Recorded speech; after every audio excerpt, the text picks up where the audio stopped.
আমার নবী পাকের দরবারে গিয়ে পৌঁছে গেলেন। একবার জোরে হয় না সুবহানাল্লাহ। কলেমা পড়লেন, কিছুদিন অবস্থান করলেন, অতঃপর আমার নবী বললেন বেরিয়ে পড়ো, তুমি আমার দরবারে বসে সময় নষ্ট করো না, যাও হিন্দুস্তানের জমিনে তোমার স্বদেশে গিয়ে তুমি আল্লাহর একত্ববাদের কলেমার প্রচার করো। একবার জোরে হয় না সুবহানাল্লাহ। মুসলমানের ছেলেরা ও নওজওয়ানেরা তরুণেরা, রাজা যখন ফিরে আসেন, কয়েকজন সাহাবা হুজুরকে সঙ্গে করে নিয়ে ফিরে আসছেন। ফিরে আসার পথে রাজা অসুস্থ হয়ে গেলেন, ইন্তেকাল করলেন। বাকি সাহাবা হুজুরগণেরা রাজার নামাজে জানাজা আদি করে দাফন কার্য সমাধা করে রাজার ওসিয়ত মোতাবেক কেরলের রাজ দরবারে প্রবেশ করে সমস্ত ঘটনা খুলে বর্ণনা করলেন। ও নওজওয়ানেরা, সেই দিনে সাহাবা ইকরাম হুজুরগণের জবানে বর্ণনা শুনে রাজ দরবারের মানুষগুলো ঈমানের কালেমা পড়ে নিয়েছিলেন। তো ইসলাম তখন চলে এলো, তখনই হ্যাঁ ব্যাপক বিস্তার লাভ করেনি। আজও ভারতবর্ষের জমিনে নির্মিত প্রথম মসজিদটা সেখানে আছে। মসজিদটার নাম যদি বলেন খুব খুশি হব, একটু বলেন না, জানা আছে আপনার? আমার নবী পাক সাল্লাল্লাহু আলাইহি ওয়াসাল্লামের জামানায় নির্মিত আমার দেশের প্রথম মসজিদ, মসজিদটার নাম হলো চেরামান পেরুমাল মসজিদ। একবার জোরে হয় না সুবহানাল্লাহ। কি মসজিদ নাম বললাম? চেরামান পেরুমাল মসজিদ।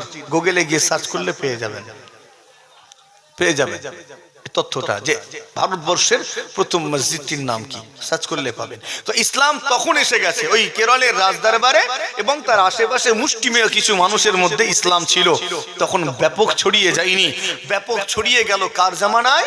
আমার গরিবে নামাজের জামানায়। 90 লক্ষ তো কোনো বর্ণনায় 1,15,00,000 ভারতীয় ইসলামের সুশীতল ছায়াতলে আশ্রয় গ্রহণ করলো। একবার জোরে হয় না সুবহানাল্লাহ। তো তাদের এই ইসলাম পৌঁছে দেওয়াটা সহজ ছিল না, অনেক মেহনতের ব্যাপার ছিল। এই টুপি লাভ মেরে উঠে পড়েনি আপনার আমার মাথায়। গ্রামের মসজিদগুলো হঠাৎ করে গজিয়ে যায়নি। জি আমরা এই দাড়িটা হঠাৎ করে রাখতে শিখিনি, এগুলোর পেছনে মেহনত আছে। আপনি বলবেন হুজুর আমার পকেটের টাকা চাঁদা দিয়ে তো জলসা বানিয়েছি, কথাটা ঠিক না ভুল? আচ্ছা আপনি চাঁদা তুলে জলসাটা কেন দিলেন? অন্য কিছু তো দিতে পারতেন। কথা বলেন না কেন? এই যে জলসা দিতে হবে এই ধারণা আপনার মাথায় দিল কারা? তাদের মেহনতটা দেখেন। আপনার গ্রামে মসজিদ আছে, বলবেন আমার আব্বা দাদু চাচা তারা মিলে মসজিদটা বানিয়েছে। তারা চাঁদা তুলে মসজিদটা কেন বানালেন? অন্য কিছু তো বানাতে পারতেন। কথা বুঝাতে পারছি না মনে হয়। মসজিদের প্রয়োজনীয়তা অনুভব করেছেন কোন জ্ঞানে? সে জ্ঞানটা তার মাথায় কে দিল? কারা বুঝালেন যে মসজিদ বানাতে হবে? তাদেরকে দেখেন, তাদের দিকে লক্ষ্য করেন। জি হ্যাঁ, ওটা অন্য কেউ নয়, আল্লাহর ওলিরা। গরিবে নওয়াজ হুজুর যখন তাশরীফ আনলেন, হুজুরকে বসতে পর্যন্ত দেওয়া হয়নি। মনে আছে না নেই? বসেছিলেন একটা জায়গায়, বলল উঠে পড়ো। কেন বাবা? না, রাজার উট বসবে। কার উট বসবে? তোমরা উঠে যাও। হুজুর বললেন ঠিক আছে, রাজার উট বসবে। খাদেমেরা চলো উটগুলোকে বসতে দাও। উটগুলো বসেছিল আর উঠেছিল কেন? হুজুর উঠতে বলেননি, বসতে দাও বলেছেন, বসেছে, উঠেনি। অনেক চাবুক মারে, ঠেলা গুঁজা করে বুঝতে পেরে গেল ভুল হয়ে গেছে, বিআদবি হয়ে গেছে। গিয়ে বলল বাবা মাফ করে দিন। তারা বাবা বলে, আমরা হুজুর বলি, শেখ বলি, পীর বলি, মুর্শিদ বলি। তারা কি বলে? বাবা মাফ করে দিন। গরিবে নামাজ মাফ করে দিলেন। একটা চাবুক মারতে হলো না, উটগুলো নিজে থেকে উঠে দাঁড়িয়ে গেল। মুখ বন্ধ করে হবে না সুবহানাল্লাহ। ভুলে গেছেন এগুলো?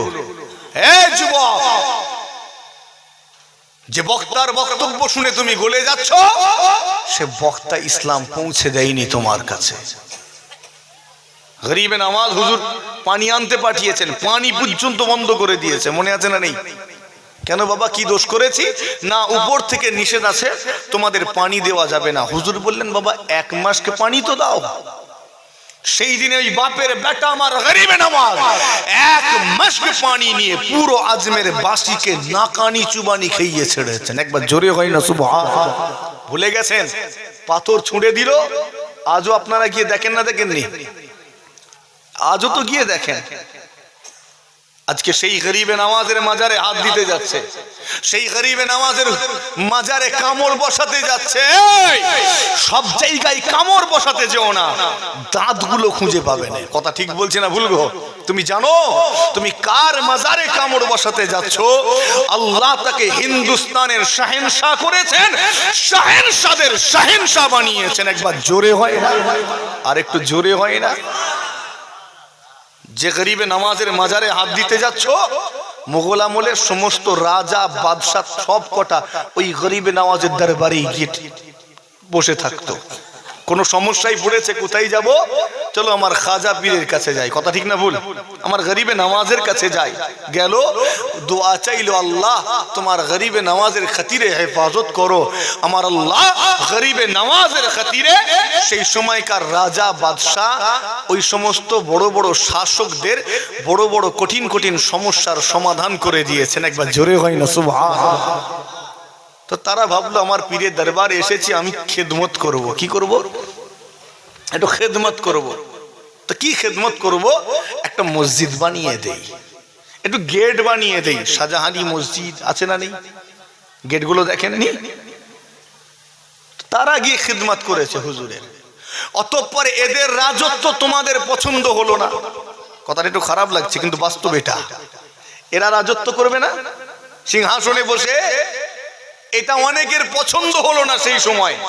আজও কিছু মানুষের পছন্দ হয় না। কথা ঠিক বলছি না ভুল গো? এই টুপিওয়ালারা এরা রাজত্ব করবে? এদেরকে সিংহাসন থেকে নামাও। এতটাই ঘৃণা ছিল, এদের রাজত্ব মানতে পারেনি। এদেরকে সিংহাসন থেকে নামাতে গিয়ে দেশটা পরাধীন হয়ে গেল। ব্রিটিশ চলে এলো, মেনে নিতে রাজি হলো, তথাপিও স্বাধীন থাকতে রাজি হলো না। কেন? এরা আছে তো, এদের নেতৃত্ব মানবো না।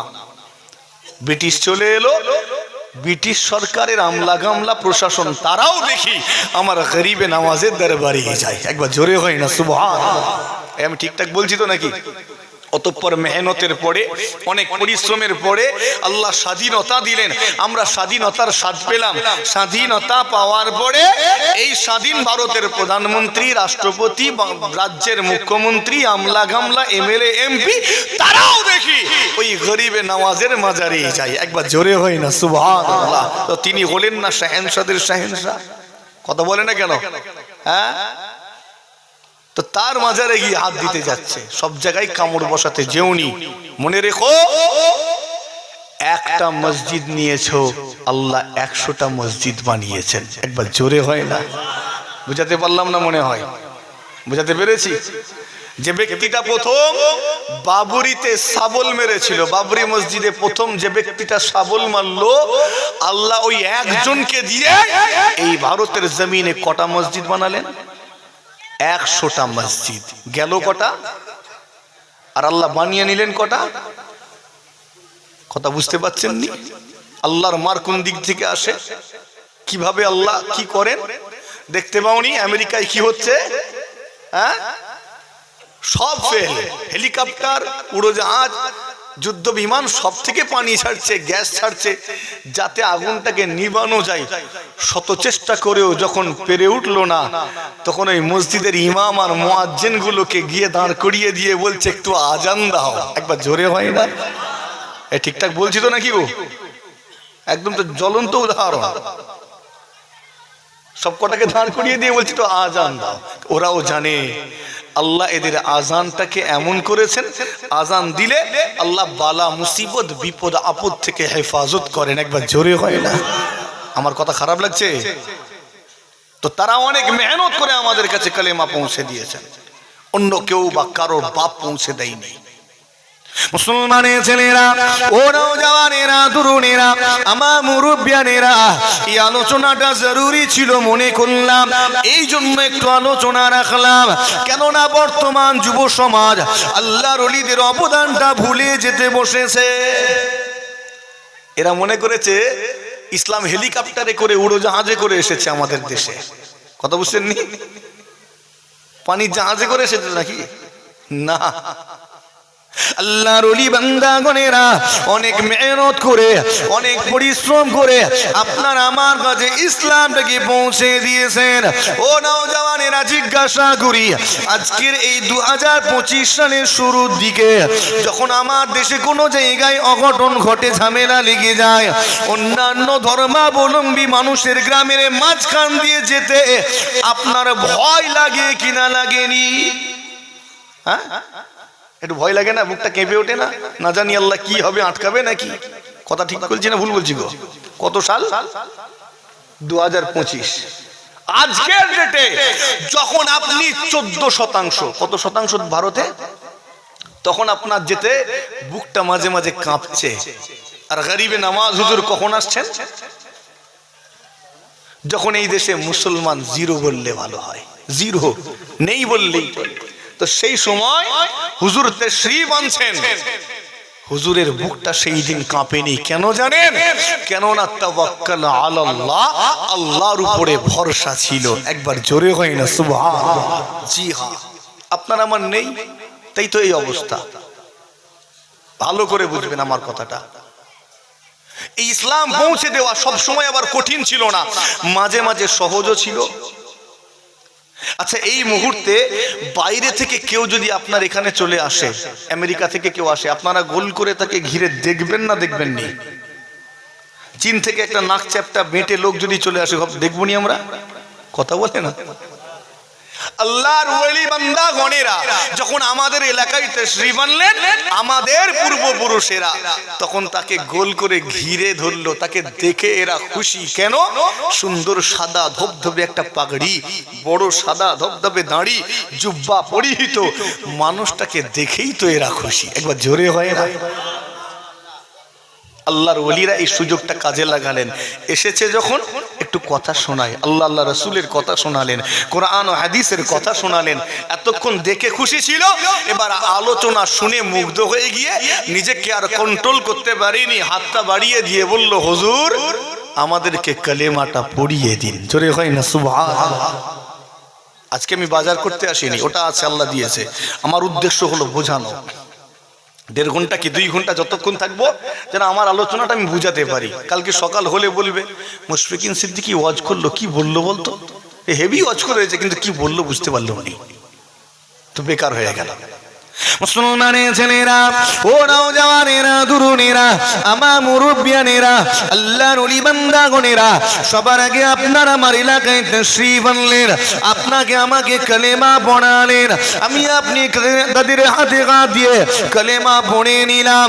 কালেমা পড়ানোর পরে আল্লাহর ওলি বান্দাগণেরা আপনাকে আমাকে বৈঠকি আলোচনার মাধ্যমে প্রাথমিক ইসলামী আদব কায়দাগুলোকে শিক্ষা দিলেন। নামাজের ধারণা দিলেন, রোজা ধারণা দিলেন, আমালে ধারণা দিলেন, আদব কায়দাগুলোকে ধীরে ধীরে জানাতে লাগলেন। মনে রাখবেন, তখনও কিন্তু নামাজ বাড়িতে তারা দাঁড় করাননি। কলেমা পড়ানোর পরেই নামাজ বাড়িতে দাঁড় করাননি। কলেমা পড়ানোর পরে আমাদেরকে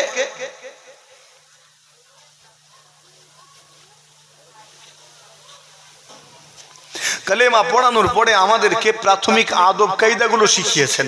এই হাঁটুর উপরে কাপড় তুলবে না, ফরজ তরক হবে। তোমার আব্বার সঙ্গে উচ্চ আওয়াজে কথা বলবে না, চরম বিআদবি হবে।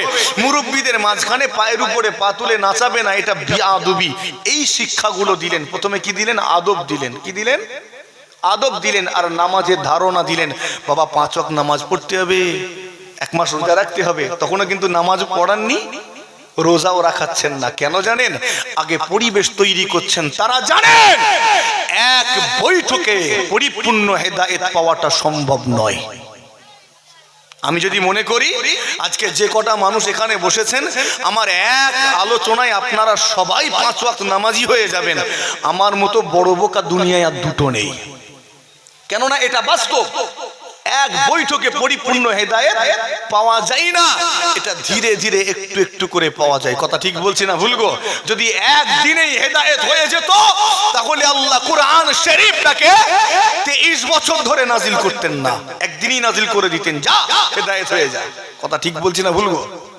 অবস্থার পরিপ্রেক্ষিতে একটু একটু করে আল্লাহ নাজিল করেছেন। কেন? হেদায়েত ঝট করে মিলে না। মদ একদিনে হারাম হয়নি তো, আপনার জানা আছে এগুলো? মদ 5টা স্টেজে হারাম হয়েছে, জানা আছে না নেই? মদ হারাম না হালাল? হালাল তো একবারে হারাম হয়ে গেছে মদ। বাপ বেটা ছেলে মেয়ে মা বেটি সব এক বৈঠকে দস্তরখানে মদের বালতি নিয়ে বসতো তারা জাহেলিয়া যুগ থেকে। হঠাৎ করে যদি বলা হয় এই মদ হারাম, মদ ছাড়তে হবে, ওরা বলবে মুহাম্মদ ইসলাম রেখে দাও, আমাদের মদই ভালো। কথা ঠিক বলছি না বলবো? হ্যাঁ, ছোট্ট থেকে অভ্যাস। তো ওদেরকে ওই অবস্থায় বললে ওরা ইসলামটাই ছেড়ে দেবে, মদ ছাড়বে নি। তো এইভাবে নয়, আল্লাহ প্রথমে পরিবেশ তৈরি করলেন, আগে বোঝালেন, মদের ক্ষতিকারক দিকগুলো বললেন। এটা খেলে জ্ঞান ছোট হয়ে যায়, হয় না? বুদ্ধি কমে যায় না? ওর ক্ষতিকারক দিকগুলো বর্ণনা করলেন। তারপরে তখনও হারাম হয়নি, খাচ্ছে।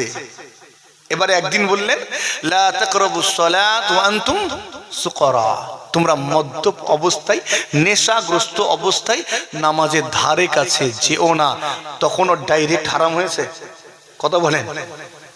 দিনের অন্যান্য সময় খাও, মানা নেই, কিন্তু নামাজ যখন পড়বে, নামাজ পাঠিয়ে দাঁড়াবে, তখন যেন ওই মদের ঘরে থেকোনি, নেশাগ্রস্ত অবস্থায় থেকোনি। এবারে ছাড়া শুরু হলো। কি শুরু হলো? এবারে শুরু হচ্ছে ছাড়া। মোটামুটি যখন এবার 5 ওয়াক্ত নামাজ পড়বে, আর এমন এমন টাইমে নামাজ আছে ওর নেশায় আসতে আর বেরোতে টাইম লাগবে। কথা ঠিক না ভুল গো? জোহরের সময় খেলে বেরোতে করতে আসর পাবো তো নাকি? তো কায়দাই পড়ে গেল। এবার খাওয়ার টাইম দুটো, হয় রাত্রে খা না হয় ফজরের সময় খা। কথা ঠিক না? এরকম হয়ে গেছে। তো আস্তে আস্তে কমলো।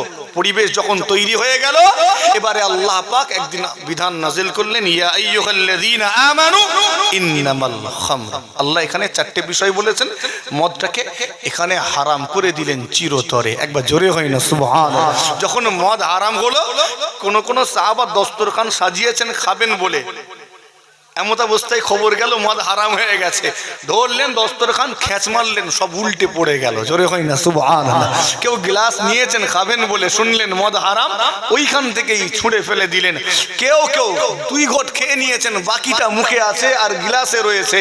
যেটা গেছে গেছে, যেটা মুখে আছে সঙ্গে সঙ্গে উগলে ফেলে দিলেন, গ্লাসটাকেও ছুঁড়ে ফেলে দিলেন। তারা এই রকম মানা মেনেছেন আমার নবীকে। একবার জোরে হয় না? আস্তে করে হয় না? আরো আস্তে রে বাবু। তো হেদায়েত হঠাৎ করে পাওয়া যায় না, একটু একটু করে।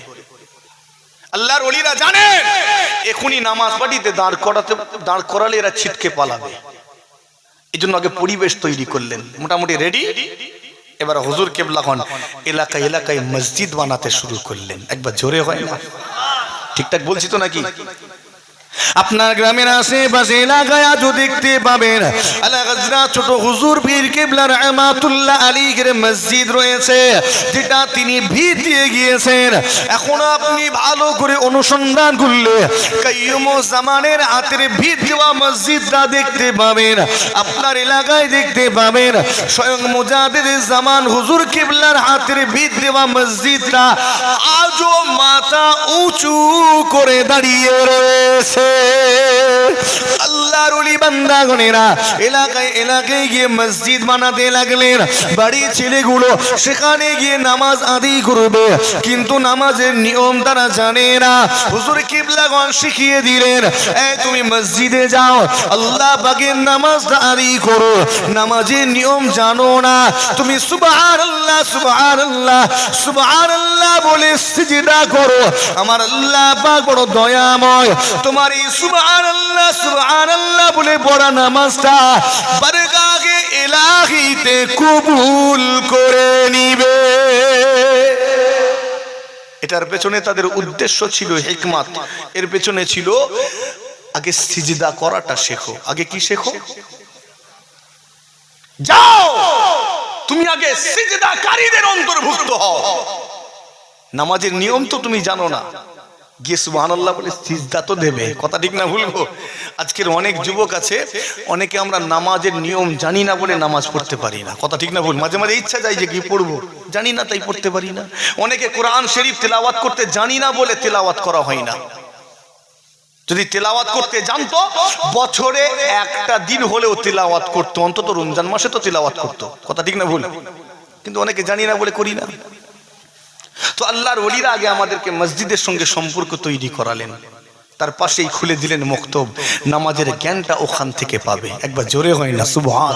অধিকাংশ জায়গায় মসজিদের পাশে মক্তব দেখতে পাবেন, যেখানেই দেখবেন জানবেন এখানে আপনার আমার পীরের অবদান আছে। কেন? এই রেওয়াজটা দাদা হুজুর কেবলা তৈরি করেছেন, এই প্রচলনটা, এটা তার কাজের একটা তরিকা ছিল।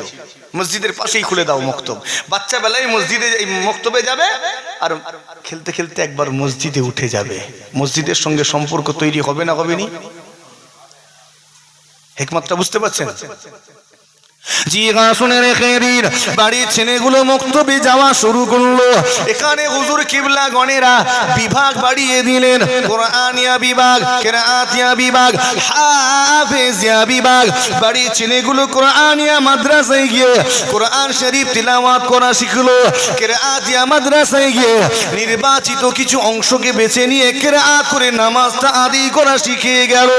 ও নওজওয়ানেরা, হাফেজিয়া মাদ্রাসায় গিয়ে কোরআন শরীফটাকে হিফজ করে হাফেজে কোরআন হলো। এবারে হুজুর কিবলাগণ চিন্তা করলেন শুধু হাফেজ হলে হবে না, এদেরকে আরো উন্নত শিক্ষা গ্রহণ করতে হবে। এলাকায় এলাকায় চলে গেলেন, খারিজিয়া মাদ্রাসা, সিনিয়র মাদ্রাসা, টাইটেল মাদ্রাসা, দৌড়ে হাদিস মাদ্রাসা নির্মাণ করতে লাগলেন। বাড়ির ছেলেগুলো সেখানে গিয়ে জ্ঞান অর্জন করলো। জ্ঞান অর্জন করে আলেম হলো, মাওলানা হলো, মুফতি হলো, মুহাদ্দিস মুফাসসির হলো। এখন এরা ধর্মটাকে বোঝে, কেননা এরা ধর্মীয় জ্ঞানে জ্ঞানী, এরা সুন্দর করে ধর্মাচরণ করে, ধর্মটা পালন করে। ও নওজওয়ানেরা, আপনার আমার পীর মুজাদ্দিদুজ জামান হুজুর কিবলা চিন্তা করলেন কেবলমাত্র ধর্মীয় জ্ঞান অর্জন করলে হবে না, কেননা কেবল ধর্মীয় জ্ঞান অর্জন করে কখনো পৃথিবীর সেরা জাতি হওয়া যায় না, কথা ঠিক না ভুল? কেবল ধর্মীয় জ্ঞান অর্জন করে আমরা পৃথিবীর সেরা হয়ে যাব? যদি আপনার এই ধারণা হ্যাঁ হয়, তাহলে আপনি কুয়ার ব্যাঙ, কুয়ায় থাকেন, বাইরের জগৎটা দেখেন, একটু সমুদ্রে গেলে বুঝতে পারবেন, কথা ঠিক না ভুলবো? আজও পর্যন্ত কোন মৌলানা, টাইটেল পাস মৌলানাকে দেখেছেন চাঁদে গেছে? যে কথা খারাপ লাগছে মনে হয়। আচ্ছা, কোন ইমাম সাহেবকে দেখেছেন অপারেশন করছে ওটিতে ঢুকে? বুঝাতে পারছি আপনাকে? তো কেবল ধর্মীয় জ্ঞান অর্জন করে পৃথিবীর শ্রেষ্ঠ জাতি হওয়া যায় না। আজ পর্যন্ত কোন হাফেজে কোরআন, কোন টাইটেল পাস আলেম মিসাইল আবিষ্কার করতে পারেনি। হ্যাঁ, 300টা বছর ছেড়ে দেবো। কতগুলো বছর বললাম? 300টা, 700, 800 এবং 900, এই 300টা বছর।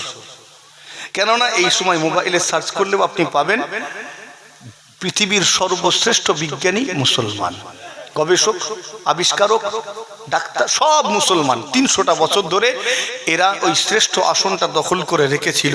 কিন্তু পরে এমন অবনতি হলো, নামতে নামতে নামতে নামতে মালিক থেকে শ্রমিক হয়ে গেল। কি হলাম? শ্রমিক, লেবার। নিজের জমিতেই নিজে আজকে লেবার, নিজের জমিতে আজকে নিজেই লেবার। কেউ এলো, আমাকে খাটিয়ে নিয়ে চলে গেল, শেষে হিসাব করে চাষাবাদের হিসাব মিলিয়ে দেখছি আমার লস হলো, যে কাজ করিয়ে নিল তার লাভ হয়ে গেল। কথা বুঝাতে পারিনি মনে হচ্ছে? নিজের জমিতে নিজে লেবার। একটু খেয়াল করতে হবে, মুসলমানের কিছু কিছু গ্রাম আছে যে গ্রামটাতে এমন মেটেরিয়াল নেই যে আমি ওখান থেকে একটা ইঞ্জিনিয়ার বের করব, একটা ডাক্তার বেরোবে, এমন অনেক গ্রাম আছে না? নেই? আমি অন্য গ্রাম যাব না, আপনার আশপাশে খুঁজলেই পেয়ে যাবেন। এমন অবস্থা আমাদের, সেই মেটেরিয়াল রাখিনি আমরা। আপনার এলাকায় আছে কি এরকম কোন পাড়া? কসাই পাড়া নাম শুনেছেন? আপনার এরকম পাড়ার নাম শুনেছেন? আশপাশে নেই, কিন্তু কোনোদিন শোনেননি এরকম পাড়ার নাম? ওই পাড়াগুলোই চলে যাবেন, দেখবেন কোনো ডাক্তার বের করতে পারেন কি? আমার কথাটা হয়তো খারাপ লাগছে, ফুরফুরা শরীফের পাশেই আছে একটা কসাই পাড়া বলে। যদি হাজারো মেহনত করি আগামী 10 বছর একটা ডাক্তার বের করতে পারবো না। সে মেটেরিয়াল রাখিনি, সে চিন্তাটা রাখিনি আমরা। আপনার আমার বীর মুজাদ্দিদে জামান হুজুর কিবলা চিন্তা করলেন কেবল ধর্মীয় জ্ঞান অর্জন করে পৃথিবীর শ্রেষ্ঠ জাতি হওয়া যায় না। পৃথিবীর শ্রেষ্ঠ জাতি হতে গেলে তোমাকে সর্ব বিষয়ে পারদর্শী হতে হবে, জেনারেল জ্ঞানটাও অর্জন করতে হবে। হুজুর কিবলাগণেরা এলাকায় এলাকায় গিয়ে জেনারেল মাদ্রাসা প্রতিষ্ঠা করতে লাগলেন। বাড়ির ছেলেগুলো সেখানে গিয়ে জ্ঞান অর্জন করে ডাক্তার হলো, মাস্টার হলো, ইঞ্জিনিয়ার, প্রফেসর হলো, লেকচারার, সায়েন্টিস্ট হলো, গবেষক হলো। আমার জাতিটা আগিয়ে গেল, দেশটাও আগিয়ে গেল। এবারে হুজুর কিবলা চিন্তা করলেন আমার বাড়ির ছেলেগুলো শিক্ষিত হয়, এরা জ্ঞান অর্জন করে, কিন্তু মহিলাগুলোকে পর্দার দোহাই দিয়ে 4 দেওয়ালের মধ্যে সীমাবদ্ধ করে দেওয়া হচ্ছে। হুজুর কিবলা বড় বিচক্ষণ ছিলেন। এলাকায় এলাকায় হুজুর কিবলা নিজে এবং তার খলিফা মুরিদ মুতাকিদিনের মাধ্যমে খাস মাদ্রাসা নির্মাণ করালেন। বাড়ির মহিলাগুলো সেখানে গিয়ে জ্ঞান অর্জন করলো। তিনি নারী শিক্ষায় জোর দিলেন। হুজুর কিবলা জীবনী যদি খুলেন পরিষ্কার দেখতে পাবেন তিনি বিভিন্ন স্কিমের মাদ্রাসা খুলেছেন। ওল্ড স্কিম থেকে শুরু করে নিউ স্কিম হুজুর কিবলা কোনো দিকেই ছেড়ে দেননি। এতক্ষণ ইলমে জাহিরির কথা বলছিলাম, ইলমে জাহিরি কেমন ভাবে বন্টন করেছেন সংক্ষেপে সেটা বললাম। হুজুর কিবলাগণেরা ইলমে বাতিনিটাকেও সুন্দর করে বন্টন করে দিয়েছেন। আপনার আমার মাঝে ইলমে বাতিনিটাকে পৌঁছে দেওয়ার জন্য এলাকায় এলাকায় গিয়ে জলসা মাহফিল কায়েম করলেন। কেননা আল্লাহ নবীর হাদিস আল ইলমু ইলমান, ইলম হলো 2 প্রকার, জ্ঞান হলো 2 প্রকার, একটা হলো জাহিরি আর একটা হলো বাতিনি। এই ইলমে বাতিনি আপনার আমার মাঝে বন্টন করার জন্য এলাকায় এলাকায় গিয়ে জিকিরের মাহফিল কায়েম করলেন। এই ইলমে বাতিনি আপনার আমার মাঝে বন্টন করার জন্য এলাকায় এলাকায় গিয়ে খানকা শরীফ প্রতিষ্ঠা করলেন। এই ইলমে বাতিনি, ইলমে মারিফাত, ইলমে লাদুন্নি নিয়ামত আপনার আমার মাঝে ছড়িয়ে দেওয়ার জন্য এলাকায় এলাকায় গিয়ে দরবার শরীফ প্রতিষ্ঠা করলেন। ফুরফুরা দরবার শরীফ হলো ইলমে তাসাউফের মূল মারকাজ। সেখান থেকে অনেকগুলো শাখা দরবার কায়েম করলেন। খান থেকে খানকা শরীফ, খানকা শরীফের মাধ্যমে জিকিরের মাহফিল পরিচালনার মাধ্যমে এই গ্রামের সাধারণ মানুষগুলোর অন্তরে ইলমে তাসাউফ, ইলমে তরিকাত, ইলমে হাকিকাত, ইলমে মারিফাতের নিয়ামত পৌঁছে দিয়েছে। হুজুর কিবলার আমি যদি শুধু ঘটনা বলতাম আলাদা ব্যাপার, তাদের অবদান শুধু শিক্ষা ক্ষেত্রে তাদের অবদানটা সংক্ষেপে বলছে, অসুবিধা হচ্ছে না তো? কেননা তারা শিক্ষায় জোর দিলেন। এই জাতিকে আগিয়ে নিয়ে যেতে গেলে এটা জরুরি। আল্লাহ প্রথম নাজিল করলেন ইকরা, খেলো। কথাটাই তো নাকি গো? ইকরা মানে খেলো, ইকরা মানে পড়ো। আর এটা থেকেই তো সবচেয়ে দূরে আছে। এই জাতির জন্য প্রথম আল্লাহ বললেন পড়ো, তিলাওয়াত করো। ওটা থেকেই দূরে অবস্থান করি। মুসলমানের ছেলেরা আল্লাহ নবীর হাদিস, আল্লাহ নবী ঘোষণা করলেন আন্নাসু কুল্লুহুম হালিকুনা ইল্লাল আলিমুন। নবী আমার ঘোষণা দিলেন আন্নাসু কুল্লুহুম হালিকুনা ইল্লাল আলিমুন। প্রত্যেকটা মানুষ ধ্বংস হয়ে যাবে, বরবাদ হয়ে যাবে, নাস্তানাবুদ হয়ে যাবে, ইল্লাল আলিমুন, কেবলমাত্র আলেমেরা নাজাত পেয়ে যাবে। কারা নাজাত পাবে? আলেমেরা। আর বাকি সব কি হবে? এই বুঝে সুঝে সুবহানাল্লাহ বলছেন তো নাকি? প্রত্যেকটা মানুষ ধ্বংস হয়ে যাবে, কেবলমাত্র কারা নাজাত পাবে? আলেমেরা নাজাত পাবে, আর বাকি সব কি হবে? তার মানে ধ্বংস হয়ে যাওয়া মানে বুঝেন, এখানে ধ্বংস হয়ে যাওয়া মানে জাহান্নামী হয়ে যাওয়া। ধ্বংস হয়ে যাওয়া মানে জাহান্নামী হয়ে যাওয়া। ইল্লাল আলিমুন, আলেম ছাড়া আলেমেরা নাজাত পাবে। আরো একবার আস্তে করে হয় না সুবহানাল্লাহ? বলতে মন চাইনি, কেন হুজুর খালি আলেমদের বাঁচালো আর আমাদের ফাঁসিয়ে দিল, অথচ আমরাই মজলিসে বসে বসে কষ্ট করে ওয়াজ শুনছি। এটা আমার কথা হলে না হয় আমাকে দোষ দিতেন, কিন্তু কথাটা কার? আমার নবী পাকের। আমার নবী নিজে বলছেন প্রত্যেকটা মানুষ ধ্বংস হয়ে যাবে, আলেমেরা নাজাত পাবে। তাহলে আপনাকে নাজাত পেতে গেলে কি হতে হবে? জোরে বলে। আরে বাবা, অন্য হাদিস নয়, এই হাদিস অনুযায়ী বলো। যে হাদিস আমি বললাম এই হাদিস অনুযায়ী জিজ্ঞেস করছি। তা নাজাত পেতে গেলে এই হাদিস অনুযায়ী নাজাত পেতে হবে। আমি তার কথাটা ফেলতে পারবো নি, তো তার কথা ফেলতে পারবো? সে একটা অন্য পারপাসে বলেছে, ইসলাম প্রচার করতে হবে, ওটা আলাদা পারপাসে। আমি যে হাদিস এখন আলোচনা করছি প্রসঙ্গে, এটাই আনতে হবে।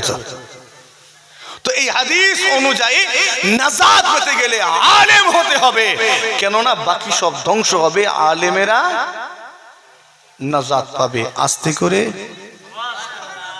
একটু আস্তে করেই বলেন না। আপনাকে আলেম হতে হবে। আলেম, আপনি আলেম তো নাকি? আলেম মানে যিনি জানেন, যার জ্ঞান আছে তিনি আলেম। আপনার জ্ঞান আছে, আপনিও আলেম। জ্ঞান থাকলেই আপনি জ্ঞানী, ইলম থাকলেই আলেম। যে বিষয়ে আপনার জ্ঞান আছে আপনি ওই বিষয়ে আলেম, যে বিষয়ে আমার জ্ঞান আছে আমি এই বিষয়ে আলেম। তাহলে এখানে আলেম বলতে কাকে বোঝানো হলো? শরীয়তের আলেম, ইসলামের জ্ঞান যারা আছে, ইসলামের জ্ঞান যারা আছে সেই আলেমকে বোঝানো হয়েছে। জি হ্যাঁ, আপনারও তো ইসলামী জ্ঞান আছে, আছে না নেই? নামাজের জ্ঞান আছে না নেই? রোজার জ্ঞান, একটু হাত তোলাবো নাকি? কার কার নামাজের জ্ঞান আছে? তোলাবো নি, থাক, কারণ আমি সবাইরই আছে রে বাবু। জিকিরের জ্ঞান আছে আপনার, তাসবিহ তিলাওয়াতের জ্ঞান আছে, মুরাকাবা মুশাহাদা, এটা যদিও সবাই নেই, কিছু মানুষের আছে। তো পাক নাপাকির জ্ঞান আছে, হারাম হালালের জ্ঞান আছে। টোটাল কথা, ইসলামের প্রাথমিক বিষয়গুলোতে আপনার জ্ঞান আছে। কথা ঠিক না বল? তাহলে এই প্রাথমিক বিষয়গুলোতে আপনি আলেম। বুঝাতে পারলাম? আলেম যার ইলম আছে, জ্ঞান আছে। তো ইসলামের প্রাথমিক বিষয়গুলোতে আপনি একজন আলেম। হুজুর আমি পাতলা কিতাব পড়েছি, আমি ছোট আলেম, উনি মোটা কিতাব পড়েছেন, উনি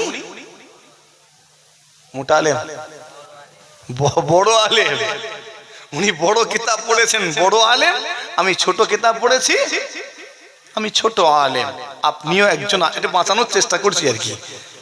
আপনিও আলেম, আর আল্লাহ নবী বলছেন আলেমেরা নাজাত পাবে। একবার জোরে হয়, আর একটু আস্তে করে। আল্লাহ নবী আপন হাদিসে ঘোষণা করে দিলেন, কোন আলিমান আও মুতাআল্লিমান আও মুসতামিআন আও মুহিব্বান লাহু ওয়া লা তাকুন লিল খামিসা ফাতালিকা ওয়া রুজালিরা। আল্লাহ নবী ঘোষণা দিলেন, কোন আলিমান, তুমি আলিম হয়ে যাও, তুমি আলিম হয়ে যাও, তুমি আলিম হয়ে যাও।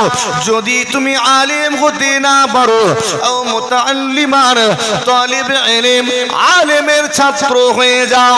যদি সেটাও হতে না পারো, আলেম হতে না পারো, এমনকি আলেমের ছাত্রটাও হতে না পারো, তাহলে তুমি কি হবে জানো?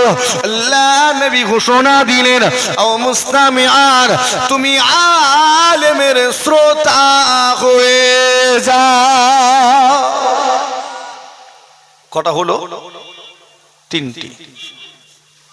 তুমি আলেম হয়ে যাও, যদি আলেম হতে না পারো, আলেমের ছাত্র হয়ে যাও। যদি সেটাও হতে না পারো, আলেমের শ্রোতা হয়ে যাও।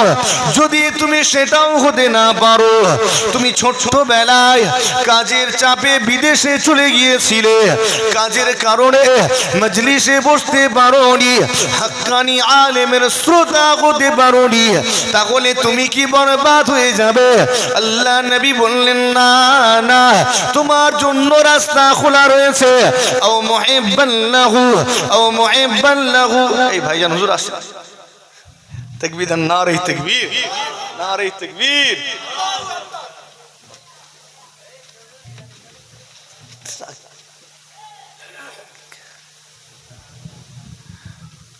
এমন ভাবে আসেন, আমরা বেয়াদব নই ভাই, আমরা বেয়াদব নই। হুজুর কেবলারা প্রথমে আমাদেরকে আদব শিখিয়েছেন, কথা ঠিক না ভুল গো? কেননা বেয়াদব বেনসিব বা আদব বা নসিব, যার মধ্যে আদব থাকবে তার মধ্যে ইলমে তাসাউফ থাকবে, যার মধ্যে আদব থাকবে না ইলমে তাসাউফ থাকবে না। আমি মাদ্রাসায় পড়াকালীন একটু অন্যদিকে চলে যাচ্ছি, কিছু মনে করেননি। মাদ্রাসায় পড়াকালীন যখন পড়াশোনা করছি, তো আমার একটা রুটিন ছিল, ঘুম ভাঙলে আমি তাফসীর পড়তাম, আর রাত্রে ঘুমানোর সময় আমি হাদিস পড়তাম। এটা আমার দৈনন্দিন রুটিন ছিল যে ঘুম ভাঙলে আমি সকালে তাফসীর পড়বো, তাহলে কোরআন শরীফটাও পড়া হয়ে যাবে, আর ঘুমানোর সময় ঠিক সব আগে পড়ে নেবো, কিন্তু হাদিসটাকে রেখে দেবো, ওটা শেষ বেলায় হাদিসটাকে ধরবো। আমার রাতটাও ভালো কাটবে, দিনটাও ভালো কাটবে, যেদের একটা নিয়ত থাকে। তো পড়ছি রাত্রিবেলা, আব্বা হুজুর দরজা খুলে ফেলেছেন, খোঁজ খবর রাখতেন পড়ছি না ফাঁকি মারছি, তো গার্জেনদেরকে এটা খেয়াল রাখতে হবে।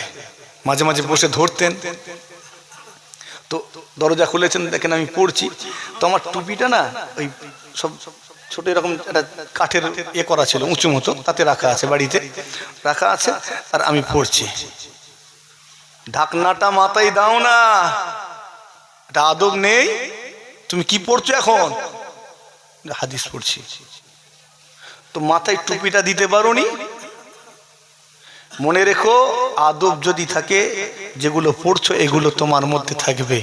আদব যদি না থাকে, ওই মেহনত করাই হবে। কপ্পুর বুঝো, কপ্পুর থেকেই ভাবে, কপ্পুর বুঝো খোলা রেখে দিয়েছে, ঢাকনা দেয়নি, থাকবে না উড়ে যাবে।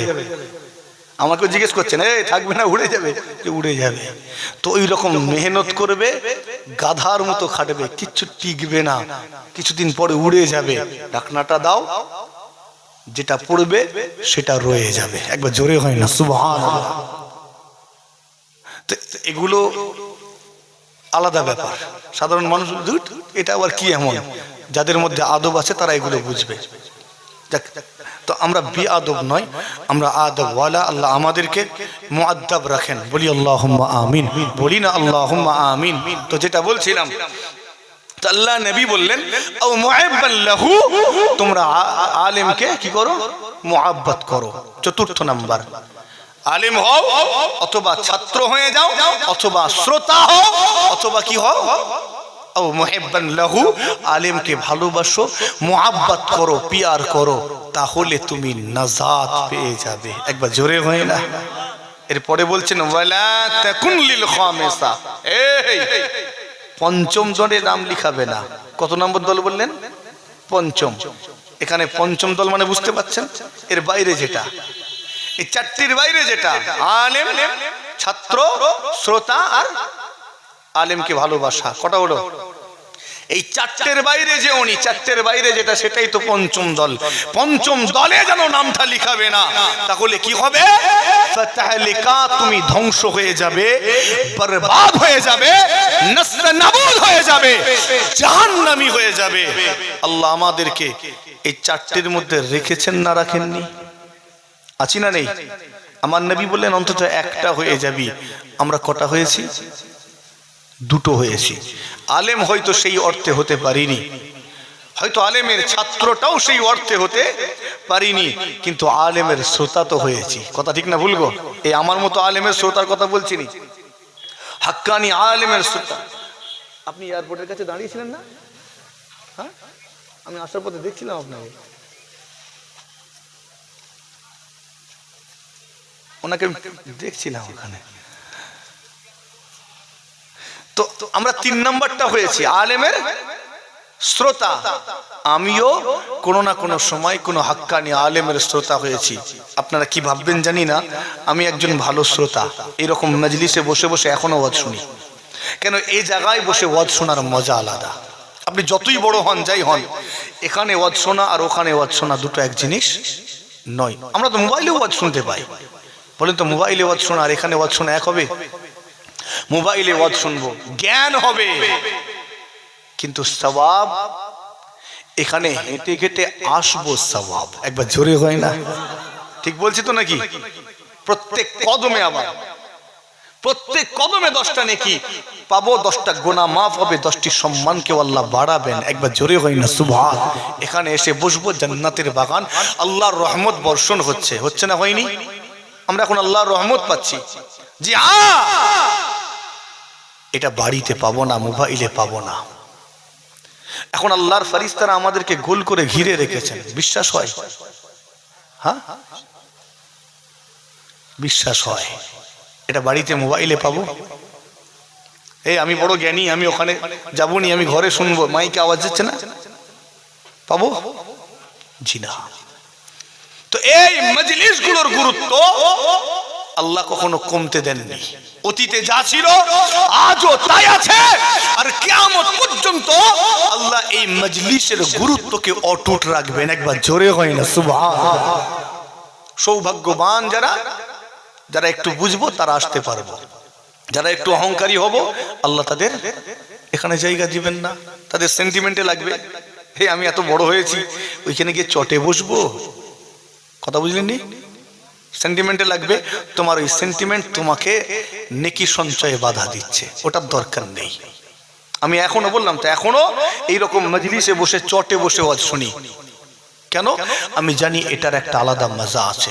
কোনো না কোনো সময় আমিও কোনো হাক্কানি আলেমের শ্রোতা হয়েছি।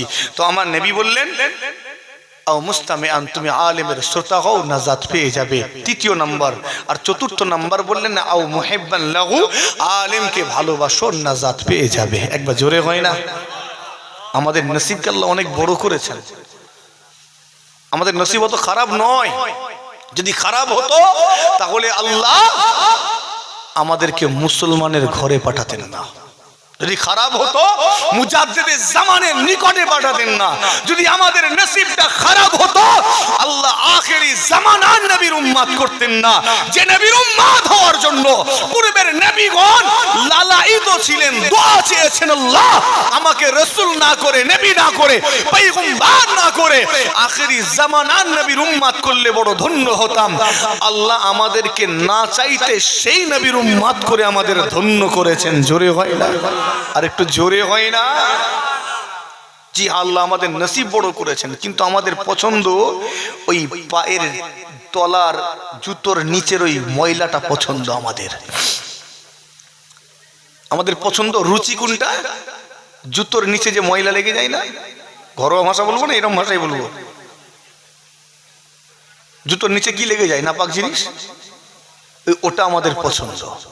আল্লাহ বলছেন তোমাদেরকে সুন্দর আকারে বানিয়েছি, লাকাদ খালাকনাল ইনসানা ফি আহসানি তাকওয়িম। একবার জোরে হয় না সুবহান?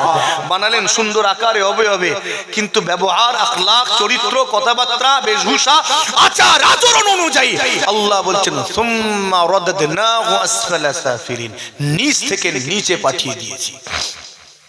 তো আমাদের রুচি অনুযায়ী আল্লাহ নামিয়েছেন। মুসলমানের ছেলেরা আলোচনা সংক্ষেপ করতে যায়, আল্লাহ নবী বললেন আলেম হয়ে যাও, আলেমের ছাত্র হয়ে যাও, আলেমের শ্রোতা হয়ে যাও, তা না হলে আলেমকে ভালোবাসো। এই চারটির মধ্যে আপনাকে থাকতেই হবে। আলেম হও অথবা আলেমকে ভালোবাসো। ও নওজওয়ানেরা, আলেমকে ভালোবাসতে হবে কিনা হবে নি? কথা বলেন, ভালোবাসতে হবে তো? হ্যাঁ, এবার একটু কানগুলো ঠিক করেন। ভালোবাসবো না আলেমকে? কোন আলেমকে? এই কোন আলেমকে ভালোবাসবে? কোরআন হাদিস বলনেওয়ালা। আপনি মনে করেছেন মাদ্রাসায় পড়লে আলেম হয়ে যায়? এই মাদ্রাসায় পড়লে আলেম হয়তো? কোনো জ্ঞানই নেই। তাহলে মাদ্রাসায় পড়লে আলেম হওয়া যায় না। মাদ্রাসায় পড়লে কিতাব পড়ার জ্ঞানটা হয়, কিতাব পড়াটা শেখে। কি শেখে? কিতাব পড়া শেখে। জ্ঞান তো কিতাবের ভিতরে, আর ওটা তো আলমারিতে তালা বন্ধ। ওটা আলমারিতে তালা বন্ধ। যেদিন ওই কিতাব থেকে জ্ঞান তুমি নিজের মধ্যে ডাউনলোড করবে, তুমি হবে একজন আলেম। একবার জোরে হয় না সুবহানাল্লাহ। নিজের মধ্যে ডাউনলোড করা বলতে বুঝতে পারছেন? এই শুধু মুখস্থ করা নয়, নিজের বাস্তবে প্রয়োগ করা, চলনে বলনে কথাবার্তায় আচরণে যেদিন প্রয়োগ করবে তুমি একজন আলেম। একবার জোরে হয় না? সে আলেমকে ভালোবাসতে হবে তো। সব তো একই রকম দেখছি, সব মাথায় টুপি, মুখে দাঁড়ি, জুব্বা পাগড়ি লাগিয়ে আসছে। কোনটাকে ভালোবাসবো? কেননা আলেম হলো দুই প্রকার। আলেমকে ভালোবাসতে হবে, কিন্তু আলেমের ভাগ আছে।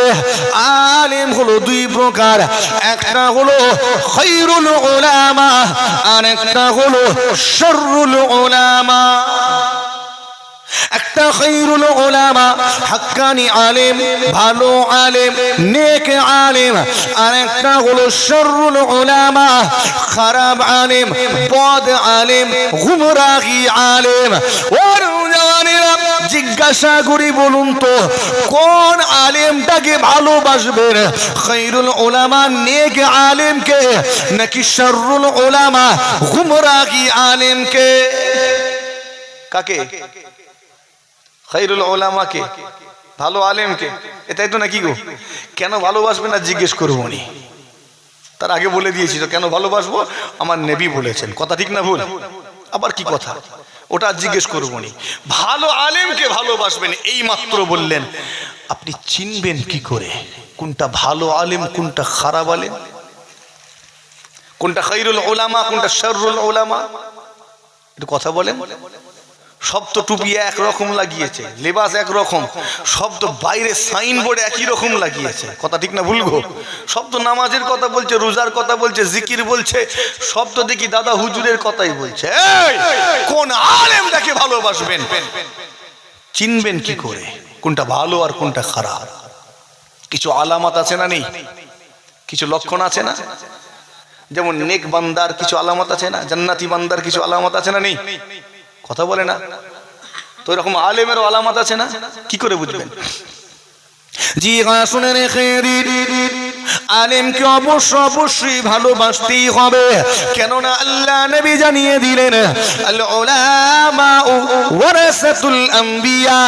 আলেম উলামা হযরত গণেরা হলেন নবীগণের ওয়ারিস, নবীগণের ওয়ারিস।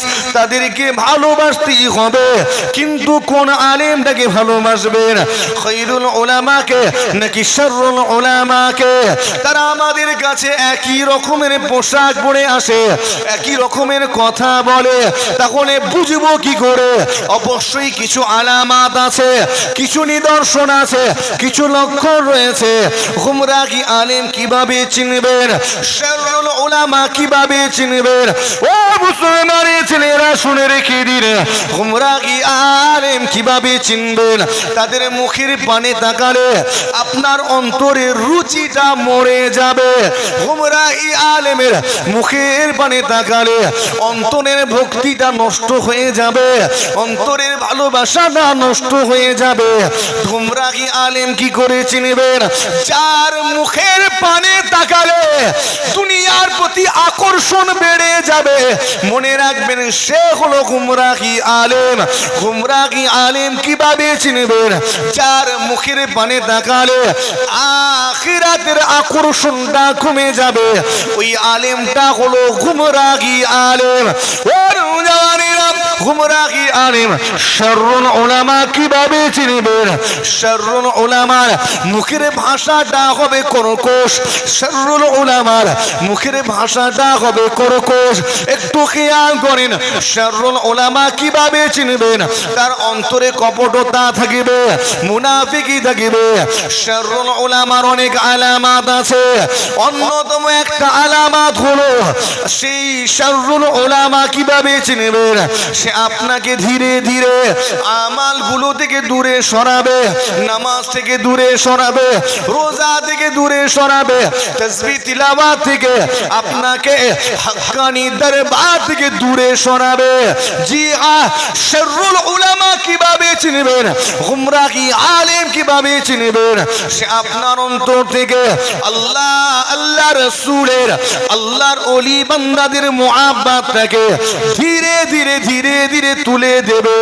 এমন কি আল্লাহ, আল্লাহ রাসূলের শানে, আল্লাহর ওলিদের শানে বিআদবি করবে, গুস্তাখি করাটা শিখিয়ে দেবে। ওর উদাহরণেরা জি একটু মনোযোগ সহকারে শুনে রেখে দিন। শাররুল উলামা, গুমরাহি আলেমের অনেক আলামত আছে, আমি কয়েকটা আপনার সামনে আলোচনা রাখি। গুমরাহি আলেম আপনাকে ধীরে ধীরে আল্লাহ, আল্লাহ রাসূল, আল্লাহর ওলি বান্দা থেকে দূরে সরিয়ে নিয়ে যাবে। আপনার কাছে আমার নবীর শানে গুস্তাখি করে বলবে, নবী আমার কাউবয় ছিলেন, রাখাল ছিলেন।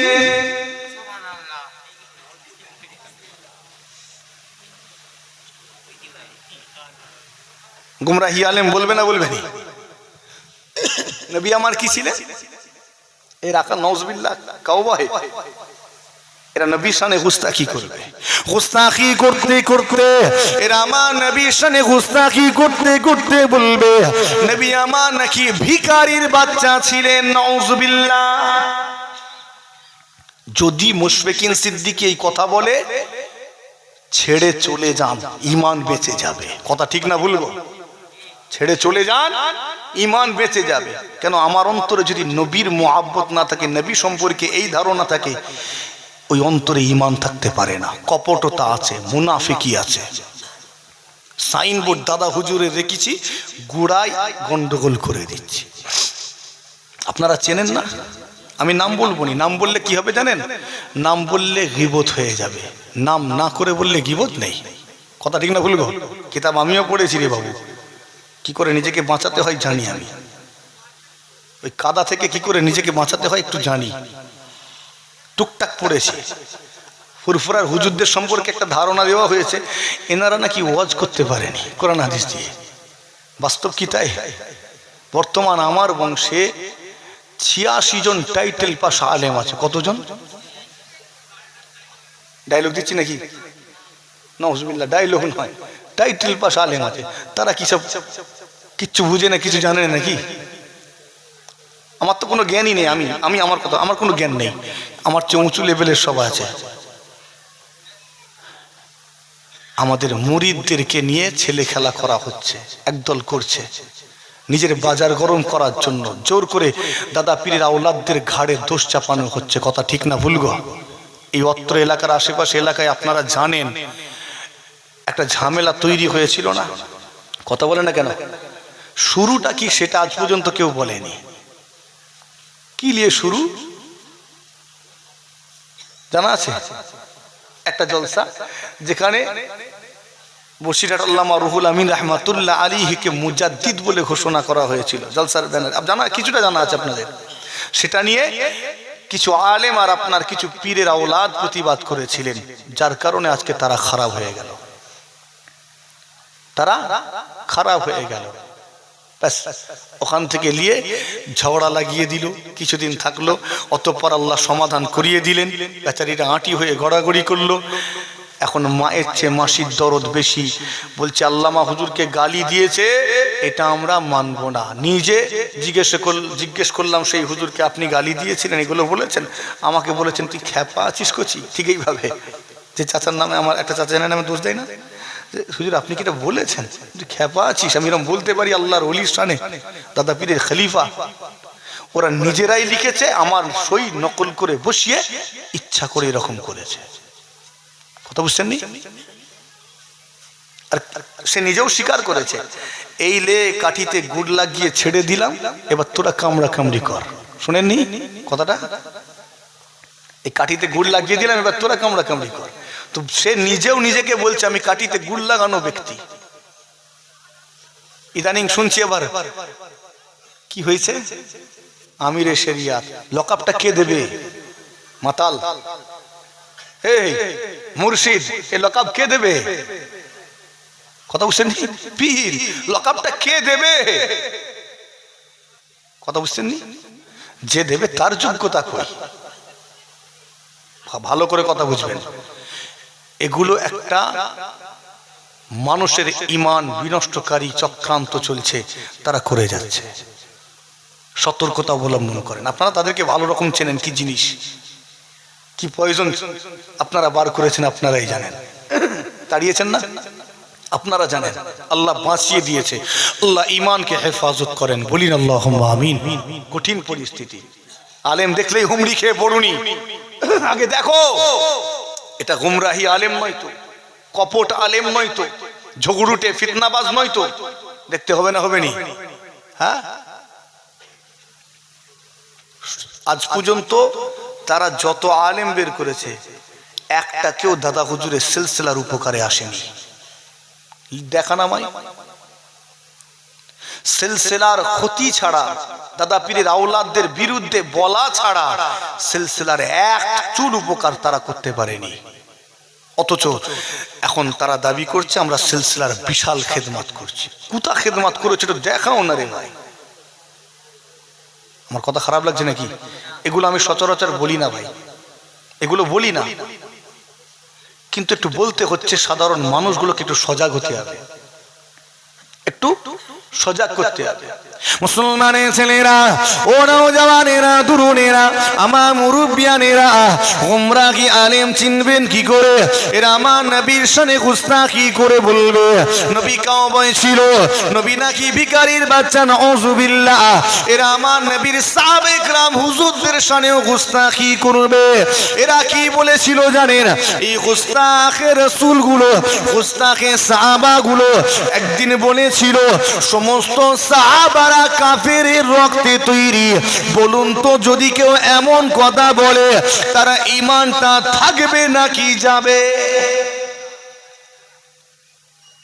সাহাবারা নাউযুবিল্লাহ কাফেরের রক্তে তৈরি, নাউযুবিল্লাহ। ওকে কালেমায়ে রুদ্দ কুফর পড়ে ফিরে আসতে হবে। প্রকাশ্যে কথা বলেছে, প্রকাশ্যে তওবা করতে হবে। কথা ঠিক বলছি না ভুল গো? ঘরে বালিশে মুখ লুকিয়ে তওবা করলে ওটা হবে না। মুসলমানের ছেলেরা, ও নওজওয়ানেরা, তরুণেরা, আল্লাহর ওলিদের শানে এরা গুস্তাখি করেছে। আল্লাহর ওলিদের শানে বিআদবি করে মুফতি আযম আলা হযরত মির্জা হুজুর পীর কিবলা রাহমাতুল্লাহ আলাইহি সম্পর্কে বলেছে তার ইলম নাকি কলসির মতো ছিল। হায়রে গায়, যে মুফতি আযম সম্পর্কে স্বয়ং মুজাদ্দিদে জামান হুজুর কিবলা বলেছিলেন, আমি আমার ইলমের জাহাজকে দরিয়ায় ভাসিয়ে দিলাম। সেই আল্লাহর ওলির শানে গুস্তাখি করেছে। হাদিসে কুদসি আমার নবী পাকের জবান দিয়ে বের হয়েছে, কিন্তু হাদিসে কুদসি হলো আল্লাহ পাকের কথা। আল্লাহ তার হাবিবের মাধ্যমে জানিয়ে দিয়েছেন, মান আদালি ওয়ালিয়ান ফাকাদ আযানতাহু বিল হার। যে আমার ওলি বান্দাদের সঙ্গে দুশমনি করে, আমার ওলি বান্দাদের সঙ্গে যে ব্যক্তিটা শত্রুতা করে, তাকে বলে দিও আমি আল্লাহ আমার সঙ্গে তার জিহাদ হবে, লড়াই হবে। তোমার কলিজায় দম আছে, আল্লাহর সঙ্গে লড়াই করবে, তুমি করে গিয়ে যাও। তবে মুশফিকিন সিদ্দিকের কলিজায় এত দম নেই, আল্লাহর সঙ্গে লড়াই করতে পারবো না। মুসলমানের ছেলেরা বিআদবি করতে করতে এক শ্রেণীর বিআদব আলেম, জি হ্যাঁ, এক শ্রেণীর শাররুল উলামা, এরা আল্লাহর ওলি সাইফুদ্দিন সিদ্দিকী রাহমাতুল্লাহ আলাইহি সম্পর্কে কি বললো? তিনি নাকি বুড়ো ভাম ছিলেন। নওজওয়ানেরা, তরুণেরা, এমন কথা যে আলেমটা বলবে সে আলেমটা কখনো খায়রুল উলামা হতে পারে না, পারে না, পারে না। এটা হলো শাররুল উলামা, যাদের লেবাসটা হলো নবিয়ানা লেবাস, বাহ্যিক পোশাকটা হলো নবীদের মতো, কিন্তু ভালো করে এদের অন্তরটাকে ভালো করে দেখেন, এদের অন্তরটা হলো হিংস্র নেকড়ের মতো। কথা ঠিক বলছি না ভুল গো? নেকড়ের মতো হিংস্র। যখন ফুরফুরা শরীফে যাবে বলল, ঠিক আছে এসো। আমরা সত্যিকারের কথা ভাইয়েরা সব চিন্তা করলাম, এই ইয়াং জেনারেশন না আর ভালো লাগে না, বিরক্ত লাগে না। হ্যাঁ, আমরা সব ভাইরা বললাম আচ্ছা এসছে, এসুক এসুক। আমরা একটু দেখি ওদের লোকজন নিয়ে আসবে, যত লোক আছে সবাইকেই তো নিয়ে যাবে, কথা ঠিক না বলবো? টোটাল যত লোক আছে জান জু দিয়ে লড়াই করে নিয়ে যাবে। আচ্ছা এসব তোদের সব লোকগুলোকে আমরা একবার চোখ দিয়ে দেখে নিই যে না তোদেরও অনেক লোক আছে। আমরা এই চিন্তা নিয়ে চুপ করে বসালাম, এসব বাবু সমাধান হোক। ও বাবা নিজেরাই কোথা থেকে কি করলো, নিয়ে পুরো দোষ চাপিয়ে দিল। কথা বুঝছেন নি? পুরো পূর্ব পরিকল্পনা একেবারে কয়েক মুহূর্তের মধ্যে চেঞ্জ হয়ে গেল, জায়গা চেঞ্জ, স্টেজ তৈরি হয়ে গেল এক রাতে। কি করে হয়? কথা বুঝছেন নি? ঠিক যেমনটা সেই দিনে ইস্তাহারে অন্যজনের নাম দিয়ে দোষ চাপিয়ে দিয়েছিল, আজকেও একই কাজ করলো, একই কাজ। আচ্ছা তুই যখন মিলবি তো মুখটা বন্ধ রাখ, কথা ঠিক না বলবো? আমি আপনার সঙ্গে মিলতে চাই, তো আমি কি আপনার বিরুদ্ধে বলবো না আপনার বিষয়ে চুপচাপ থাকবো, কোনটা? তো আমরাও চিন্তা করলাম যে যাকে যাওয়া তো হলো নি, কেন বেয়াদবকে কখনো আল্লাহ তার ওলি বান্দাদের মাজারে এইভাবে নিয়ে যান না, কথা ঠিক না ভুলবো? আল্লাহ বলছেন তুই আসবি, আয় আমার আবু বকরের মাজারে আসবি, মাথা উঁচু করে নয় রে, তুই তো বেয়াদব, মাথা নিচু করে চোরের মতো আয়। ঠিক যেমনটা আল্লাহ নিয়ে গিয়েছিলেন পীর আল্লামা সাইফুদ্দিন সিদ্দিকী রহমাতুল্লাহ আলাইহির ইন্তেকালের সময়, মুখে মাফলার জড়িয়ে মাথা নিচু করে, কথা বুঝছেন নি? যেমনটা পীর আল্লামা নুরউদ্দিন সিদ্দিকী রহমাতুল্লাহ আলাইহি ইন্তেকালের পরে এই মাথা নিচু করে, ইব্রাহিম সিদ্দিকী রহমাতুল্লাহ ইন্তেকালের পরে যেমন মাথা নিচু করে আল্লাহ নিয়ে গিয়েছিলেন, আল্লাহ বলছেন তুই যাবি ওখানে এইভাবে যাবি, মাথা উঁচু করে নয়। আল্লাহ যেতে দেননি, অত সহজ নয়, ওটা আদব ওয়ালাদের দরবার, কথা ঠিক বলছি না ভুলবো? ওখান থেকে আল্লামা রুহুল আমিন রহমাতুল্লাহ আলাইহি তৈরি হয়েছেন, ওখান থেকে তৈরি হয়েছে হযরত শাহ আব্দুল মাহবুদ ফারুকী রহমাতুল্লাহ আলাইহি, ওখান থেকে মানুষ তৈরি হয়েছেন, জি হ্যাঁ, আব্দুল মোমেন রহমাতুল্লাহ আলাইহি। একবার জোরে হয় না সুবহানাল্লাহ? জি হ্যাঁ, ওটা বেয়াদবদের বিচরণ করার জায়গা নয়, এটা খেয়াল রাখতে হবে। তুমি যতই লাফালাফি খুদোখুদি করো, জোর করে সবাই মিলে ওকে পীর বানায় আর যাই বানায়, গায়ে মানে না আপনি মোড়ল হয় কখনো? লকাব দিচ্ছে কে? কথা বুঝছেন নি? মাতাল গেজাখুর এরা যে লকাব দিচ্ছে, আমি শুনলাম তিনি ক্যারাম বোর্ড খেলায় ফার্স্ট, এক হাতে নাকি ক্যারাম বোর্ড ফিনিশ করে। আমি এগুলো বানিয়ে বলছি না, এক শট মানে কি বলে না, মানে উনি ধরলে আর কারো হাতে যায় না ঘুটি, উনি একাই ফিনিশ করে দেয়, এইরকম বড় মাপের খেলাড়ি। লকাব দিচ্ছে কি? মুর্শিদ। আল্লাহ মাফ করেন, যাকে তাকে বলুন, এগুলোর একটা ওজন আছে, কথা ঠিক না বলবো? ওজন আছে না নেই? এখানকার স্টিকার ওখানে লাগাওনি। মুসলমানের ছেলেরা, যে আলেমটা আপনাকে নামাজ থেকে দূরে সরাবে, সে কখনো খায়রুল উলামা হতে পারে না। মনে রাখবেন এগুলো শাররুল উলামার আলামাত, গুমরাহি আলেমের লক্ষণ। আপনাকে নামাজ থেকে দূরে সরাবে, রোজা থেকে দূরে সরাবে, আমাল থেকে দূরে সরাবে। আপনাকে অবশ্যই আলেমকে ভালোবাসতে হবে। কোন আলেমকে? অবশ্যই ভালোবাসবেন খায়রুল উলামা, নেক আলেম, হাক্কানি আলেমকে। হাক্কানি আলেম চিনব কি করে? হাক্কানি আলেমের অনেক আলামত আছে, নিদর্শন আছে। হাক্কানি আলেম হবেন নম্র, কথা ঠিক না ভুলবো? এই হাক্কানি আলেমের নামে ধর্ষণের মামলা থাকবে তো? ঠিক বলছি নি? ধর্ষণের মামলা নেই? হাক্কানি আলেমের নামে ধর্ষণের মামলা থাকতে পারে না। হাক্কানি আলেম খায়রুল উলামা হবেন নম্র স্বভাবের। জি তার মুখের পানে দাগালে অন্তরটা খুশি হয়ে যাবে, তার মুখের পানে দাগালে দুনিয়ার আকর্ষণ কমে যাবে, আখিরাতের প্রতি আকর্ষণ বেড়ে যাবে। খায়রুল উলামা, নেক আলেমের অনেক লক্ষণ রয়েছে।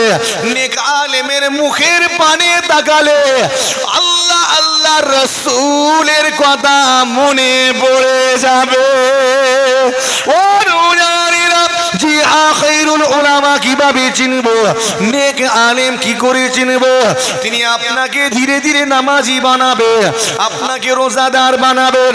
আপনি এক ওয়াক্ত নামাজ পড়তেন না, আপনাকে বসিয়ে শুনিয়ে শুনিয়ে শিখিয়ে শিখিয়ে 5 ওয়াক্ত নামাজ বাড়িতে দাঁড় করাবেন। আপনি 5 ওয়াক্ত নামাজ পড়তেন, তারা আপনাকে আরো বেশি করে নামাজ শেখাবেন। আওয়াবিনের নামাজ শিখিয়ে নামাজি বানাবেন, চাষের নামাজ শিখিয়ে নামাজি বানাবেন, ইশরাকের নামাজ শিখিয়ে নামাজি বানাবেন, তাহাজ্জুদের নামাজ শিখিয়ে আপনাকে আরো বেশি করে নামাজ শিখিয়ে নামাজি বানাবেন, আমাল ওয়ালা বানিয়ে দিবেন। হাক্কানি আলেম খায়রুল উলামা, নেক আলেম কি করে চিনব? নেক আলেম আল্লাহ আল্লাহ রাসূলের প্রতি আপনার ভালোবাসা বাড়িয়ে দেবে, সাহাবা ইকরামদের প্রতি আপনার মুহাব্বতটাকে বাড়িয়ে তুলবে, আল্লাহর ওলি বান্দাদের প্রতি আপনার মুহাব্বতটাকে আরো বাড়িয়ে দিয়ে আপনার অন্তরে আল্লাহ আল্লাহ রাসূলের আল্লাহর ওলি বান্দাদের মুহাব্বতটাকে ঠেসে ঠেসে ভরে দিবে। আপনাকে আদবওয়ালা বানাবে। একবার জোরে হয় না? বিয়াদব বানাবে না। ফুরফুরা থেকে দাদা পীরের আওলাদরা এলে প্রশ্ন করবি খালি, কথা ঠিক না বেটি? কি করবি? বিয়াদবের মতো কথা বলবি, আর তারা বিয়াদবি সহ্য করবেন না, রেগে চলে যাবে, মজা আমাদের। কথা ঠিক বলছি না ভুলবো? হ্যাঁ, তারা বিয়াদবি সহ্য করবে? একটা ফোচকে যদি উঠে কথা বলে, আপনার দাদা পীর আওলাদরা রেগে যাবেন, আর যখন রেগে চলে যাবে সাধারণ মানুষগুলোকে আমরা ভুল বুঝাবো, এই দেখো হুজুরদের গরম দেখেছো, হুজুরদের গরম দেখেছো। আচ্ছা বলেন তো, রাগটা হারাম না হারাম নয়? হারাম তো। হ্যাঁ, আমার পরে ভাইজান হুজুর তো আসবেন, পীর আল্লামা কালিমুল্লাহ সিদ্দিকী রহমাতুল্লাহ আলী হুজুর কিবলা রাগী ছিলেন না? ফতোয়া দেবেন তো? রাগ হারাম হুজুর জানে না বলবেন তো নাকি? বলবেন না কেন? রাগ হারাম, আনাড়িপনার জায়গা খুঁজে পাওনি, চালাকি জুড়েছ। হাদিস শরীফ তো আপনার পড়া আছে, শোনা আছে, ওয়াজ শোনেননি? আমার নবী পাক সাল্লাল্লাহু আলাইহি ওয়াসাল্লাম রেগে যেতেন, শোনেননি আপনি এগুলো? এত রেগে যেতেন চেহারা লাল হয়ে যেত। তা আমার নবী হারাম কাজ করেছেন? এই বলেন। মানুষকে ভুল বোঝানোটা বন্ধ করেন, মানুষকে ভুল বোঝানোটা বন্ধ করেন। রাগ হারাম। কোন রাগটা, কোন রাগটা যায় সেটা কে বলবে? এটা হলো তরিকা। কখনো চড় মেরে বুঝিয়েছেন, কখনো আদর করে বুঝিয়েছেন, কথা ঠিক না ভুলবো? কখনো হাঁকার মেরে, কখনো নরম ভাষায়। এটা হলো একটা বোঝানোর তরিকা, সোজা করার একটা তরিকা, আদব শিখানোর একটা তরিকা। জি হ্যাঁ, কখনো বা হুজুর কেবলাগণ হাঁকার মেরে রাগ করে বুঝিয়েছেন, কখনো নরম ভাষায় একেবারে শান্তশিষ্ট ভাবে বুঝিয়েছেন। একবার জোরে হয় না সুবহানাল্লাহ? পীর আল্লামা আব্দুল্লাহিল মারুফ সিদ্দিকী চাচাজান হুজুর কেবলা আল্লাহ তার হায়াত কিসমতকে দারাজ করেন, বলিন আল্লাহুম্মা আমিন। আমি না অন্যান্য হুজুর কেবলাদের সঙ্গে দেখা করি, কিন্তু এই চাচাজান হুজুরের সঙ্গে দেখা করতে গেলে আমার একটু ভয় লাগে, খুব কম যাই। বাস্তব কথা, আমি খুব কম যাই, কিন্তু আমার ভয় লাগে খোদা না করে যদি বিয়াদবি হয়ে যায়। আর উনি একটু রাগী মানুষ না, কথা বলে না, একটু রাগী না? এমনিতেই বলে 99টা হয়ে আটকে আছে, অনেকদিন হয়ে গেল, 100টা হচ্ছে নি। শুনেননি? শুনেন না? তো ভয় লাগে। তো একদিন দেখা করতে গিয়েছি, কোচি ঠিক আমার এইখানটায় ধরেছেন, কোচি তুমি তো আমার কাছে খুব একটা আসো না বাবু। ঠিক এইভাবে আমি তো মুশকিলে পড়ে গেলাম, হাত ধরে ফেলেছেন। তো কি করবো আমি? হুজুর বিয়াদবি মাফ করবেন, আমার একটু ভয় লাগে যে আপনি কোনো বিয়াদবি যদি হয়ে যায়, তখন আমাকে বলছেন এই কোচি শোনো, আমি রাগী, বয়স হয়ে গেছে, আমি রাগী, তবে আমি অন্যায় দেখলে রেগে যাই, তুমি অন্যায় না করলে তো আমি রাখবো না। কত সুন্দর কথা বলেন তো, একেবারে পুরো মাটির মানুষ, কত সুন্দর নরম ভাবে কথা বলছেন। আর যারা হুজুর কেবলাকে দেখেছেন সহবতে বসেন, জিজ্ঞেস করবেন যখন কেউ অন্যায় করে রেগে যান, আর বাস্তব আপনি যাবেন রেগে যাবে? এটা হয় কখনো? এটা তো সম্ভব নয়। তো অন্যায় দেখলে রেগে যান। আচ্ছা বলেন তো, আপনি অন্যায় দেখলে রাখবেন না রাখবেন না? একটা মানুষ সেই ছোট্ট বেলা থেকে একই রকম কাজ করছেন, একটা কাজ করে যাচ্ছেন ছোট্ট বেলা থেকে, কাজ করতে করতে আজকে 80 বছর বয়স। বলেন তো, তিনি যদি এখন দেখেন সেই কাজটা যখন অন্যজন করছে ভুল হচ্ছে, রাগ হবে না হবে না? কথা নেই? হ্যাঁ, আমি ছোট্ট থেকে একটা কাজে মেহনত করে যাচ্ছি, 80 বছর বয়সে গিয়ে দেখছি সেই কাজটা এখনো ভুল করছে। স্বাভাবিক মানুষটা বিরক্ত হবে, রেগে যাবে যে আমি এত মেহনত করে বুঝালাম তাও তোরা বুঝতে পারিস না। স্বাভাবিক। মাস্টাররা যখন ছাত্রকে পড়া বোঝান, বুঝাতে বুঝাতে যখন হাঁপিয়ে যান, রেগে গিয়ে বলেন তোর মাথায় গোবর পুরা আছে নাকি? রেগে যায় না? বলে না বলেনি? তোর মাথায় গোবর পুরা আছে নাকি, মাথায় ঢুকেনি কেন? তো স্বাভাবিক এটা। আমার কথা ভালো করে বুঝবেন। আপনার দাদা পীরের আওলাদদের কাছে যত যাবেন তাদেরকে চিনতে পারবেন। আর ভুল বুঝিয়ে দূরে রাখা হচ্ছে, ঠিক বলছি না? ভুল বুঝিয়ে দূরে রাখা হচ্ছে। আল্লাহ আমাদেরকে হেফাজত করেন। মনে রাখবেন, মুজাদ্দিদুজ জামান হুজুর কিবলার সঙ্গে আমাদের সম্পর্ক, আর অন্য কারোর সঙ্গে সম্পর্ক নয়। কাউকে চিনি না, দাদা হুজুর করছি, পাঁচ হুজুর করছি, তো আমরা 5 হুজুর দাদা হুজুরকে ধরে রাখবো, অন্য কারোর দিকে তাকাবো না, অন্য কারোর দিকে নজর করব না। কিছু মানুষ চিল্লাবে, অনেক কিছু করবে, ফিতনা লাগাবে। মনে রাখবেন, ফিতনায় আমরা যাব না, আমরা আমাদের নিজেদেরকে বাঁচানোর চেষ্টা করব। আল্লাহ আমাদের হেফাজত করেন। বলি আল্লাহুম্মা আমিন। বলি না আল্লাহুম্মা আমিন? একবার দরুদ শরীফ, আল্লাহুম্মা সাল্লি আলা সাইয়্যিদিনা মাওলানা মুহাম্মদ ওয়া আলা আলি সাইয়্যিদিনা।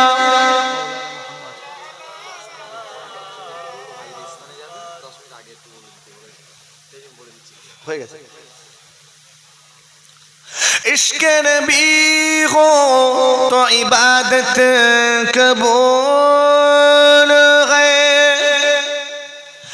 इश्क नबी हो तो इबादत कबूल है, वरना हजारों से जिद करो सब फजूल है।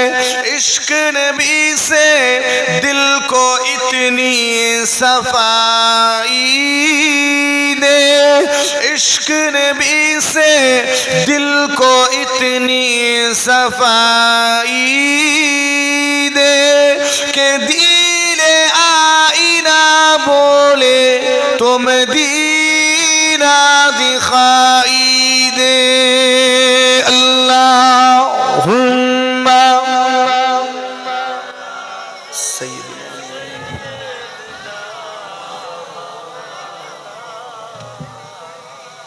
وعلى آل سيدنا। আমার দিনদার ইমানদার ভাইরা, নেককারুল্লাহওয়ালা পরহেজগার মুমিন মুসলমান ভাইজানেরা, আলোচনা করতে করতে অনেকটা চলে এসেছি, মনে আছে? ভুলে গেছেন মনে হয়? আন-নাস কুল্লুহুম হালিকুনা ইল্লাল আলিমুন। প্রত্যেকটা মানব ধ্বংস হয়ে যাবে, কারা নাজাত পাবে? মনে আছে? এখানে রেখে দেবো, আবার সামনে মাঘ মাসের 21 তারিখে আসছি, ওই হ্যাঁ ওখানে না,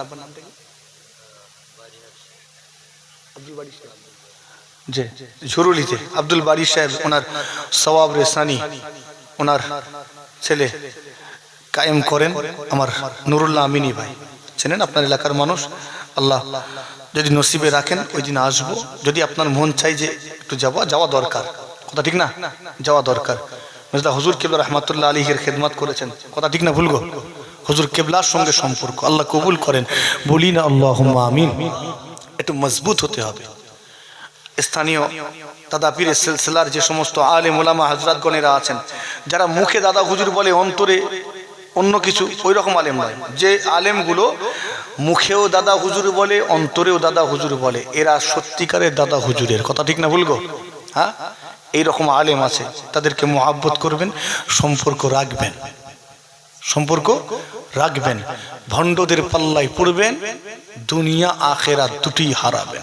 আল্লাহ নবীর হাদিস, আল্লাহ নবী ঘোষণা দিলেন, আন্নাসু কুল্লুহুম আলিকুনা ইল্লাল আলিমুন, প্রত্যেকটা মানুষ ধ্বংস হয়ে যাবে, বরবাদ হয়ে যাবে, নাস্তানাবুদ হয়ে যাবে, ইল্লাল আলিমুন, কেবলমাত্র আলেমেরা নাজাত পেয়ে যাবে। ও নূরানীরা, এরপরে আমার নবী কি ঘোষণা দিলেন হাদিস শরীফের পরের অংশটিতে? এবারে আমার নবী ঘোষণা দিলেন, ওয়াল আলিমুনা কুল্লুহুম আলিকুনা ইল্লাল আমিলুন। এবারে আমার নবী জানাতে লেগেছেন, ওয়াল আলিমুনা কুল্লুহুম আলিকুন, প্রত্যেকটা আলেম ধ্বংস হয়ে যাবে। এতক্ষণ কাদেরকে বললেন? প্রত্যেকটা মানুষ ধ্বংস হবে, আর কারা বাঁচবে? আলেমরা। আর এখন কি বলছেন? তো শুনছেন তো নাকি? খুশি হচ্ছেন তো? আলেমরা ধ্বংস হয়ে যাবে, খুশি হননি? এবারে আমার নবী ঘোষণা দিলেন, ওয়াল আলিমুনা কুল্লুহুম আলিকুন, প্রত্যেকটা আলেম ধ্বংস হয়ে যাবে, বরবাদ হয়ে যাবে, নাস্তানাবুদ হয়ে যাবে, জাহান্নামী হয়ে যাবে। ইল্লাল আমিলুন, কেবলমাত্র আমলকারীরাই নাজাত পেয়ে যাবে। আস্তে করে, মুখ বন্ধ করে, এটা ঠিক ছিল, মুখ বন্ধ করে এটাই বেটার ছিল। মুখ বন্ধ করে হয়নি যদিও, তো বুঝতে পেরে গেছেন বলার উদ্দেশ্যটা। তো প্রত্যেকটা আলেম ধ্বংস হয়ে যাবে, কারা নাজাত পাবে?